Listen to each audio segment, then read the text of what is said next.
مجھے یہ مسئلہ تھا کہ یہ جو ہم ٹوپی کوئی لیتا ہے کوئی نہیں لیتا سر پہ نماز پڑھتے وقت، تو دوسرا کئی دفعہ ہم پڑھ رہے ہوتے ہیں پیچھے سے کوئی اٹھاتا ہے جو مسجد میں ٹوپی پڑی ہوتی ہے وہ ہمارے سر پہ دے دیتا ہے، اس وقت ہم قیام میں ہوتے ہیں، تو کیا ہے اس کا ہے کوئی دین میں کیا ہے اس کا ہے مقام؟ ٹوپی کے بغیر نماز ہو جاتی ہے نہیں ہوتی، کیا ہے اس کا بتائیں؟ مقام کا تو رمضان صاحب سب کو پتا، جو اٹھا کر ٹوپیاں دیتے ہیں ان کو اگر نہیں پتا تو اپنی کتابیں دیکھیں.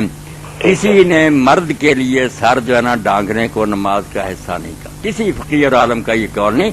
سر جو ہے یہ عورت نہیں، کوئی شرمگاہ نہیں، پوشیدہ رکھنے کی چیز نہیں. مرد کے لیے ناف سے گھٹنوں تک یہ حصہ ہے جو لازم ہے چھپانا. اس کے علاوہ اگر وہ کرتا بھی نہیں پہنتا نا، آپ تو سر کی بات کرو نا، کرتا بھی اتار کر پاس ہی رکھ دے اور اکیلے تہبند میں نماز پڑھے، کوئی نہیں روک سکتا. فی ہزار واحد حضور نے پڑھی، حضرت جابر پڑھ رہے تھے، کپڑے سے وسیاب موضوعات المصر ایک ہی چادر میں. تو بعد آدمی نے پوچھا آپ یہ کیا کہا؟ لے ایران ہم کو مصر.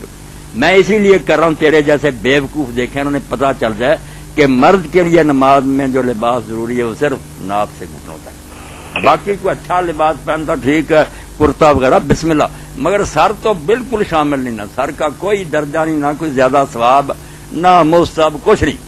بلکہ اگر نیت کر لے یہ کہ میں اپنے فخر کا لباس اتارتا ہوں، جو پگڑی تھی نا وقار کا چودھر کا نشان، میں اللہ کے سامنے جا رہا ہوں، میری کیا چودھر، کوئی وقار نہیں. دیکھیں گے امام ابو حنیفہ رحمۃ اللہ عالمگیری اٹھا لیں، اور مولانا احمد رضا خان رحمۃ اللہ علیہ نے خود کہا، لوگوں نے کہا ہندوستان میں کچھ لوگ پیدا ہو گئے وہ ننگے سر نماز پڑھتے ہیں اور کہتے ہیں ہم آج ہی کے لیے کر لیں. تو انہوں نے کہا وہ تو بہت اعلیٰ کرتے ہیں، اس لیے ٹوپی بھی گر جائے تو اٹھانی نہیں.